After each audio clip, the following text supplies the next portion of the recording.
માનવ વસ્તીનો વધારો થતા અને જંગલોનો નાશ થતા જંગલી ડુક્કર, દીપડો જેવા હિંસક વન્ય પ્રાણી અવારનવાર માનવ વસ્તીમાં આવી ચડતા હોય છે. તાજેતરમાં સુરત જિલ્લાના ઓલપાડ તાલુકાના સોંદલા ખારા ગામ પશુ ચરાવવા ગયેલા ઈસમ પર જંગલી ડુક્કરે હુમલો કરી શરીર પર અનેક જગ્યા પર બચકાભરી ઈજાઓ પહોંચાડી હતી. હાલમાં ઈજાગ્રસ્તને તાત્કાલિક સિવિલ હોસ્પિટલ સારવાર માટે ખસેડવામાં આવ્યો છે. રાકેશભાઈ કાંતિભાઈ પટેલ. ક્યાં રહેવાનું? સોંદલા ખારા. શું થયું હતું? શું ઘટના બની? ભેંસ ચરવા ગયેલો ત્યાં ડુક્કર આવીને બાજી પડ્યો. કઈ જગ્યાએ? ચેતનની સીમમાં.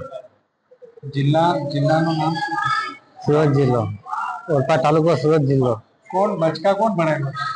ડુક્કર કેટલા ડુક્કર હતા? એક હતું. કેટલા બચકા ભરાયા તમારા? 3 થી 4 બચકા ભર્યા. પછી તમે કેને ફોન કર્યો? પછી મેં મારા મિત્રને ફોન કર્યો. પછી મિત્ર લઈ જાય આવીને ગાડી પર. સિવિલ હોસ્પિટલ કોણ ને? મેં રાતે ફોન કર્યો. સુરત સિવિલ હોસ્પિટલ તમે આવ્યા? હા, ફેમિલી સાથે 108 ફોન કરેલો મેં. રિક્ષામાં? 108. શું કહેશો તમે? તંત્રને શું એલર્ટ કરશો કે કરવું જોઈએ કે ના? એ પકડવું જોઈએ અને નાશ કરવો જોઈએ. એવા બીજાઓને બી બચકા ભરાવ? હા, ભરા ને. બીજાનો બી બચ્ચા ભરી શકે ને. તમારું નામ શું? રાકેશભાઈ. ઉંમર? 50. તમે શું કામ કરો? ખેતી. યાસીન દારા, દિવ્યાંગ ન્યૂઝ, સુરત.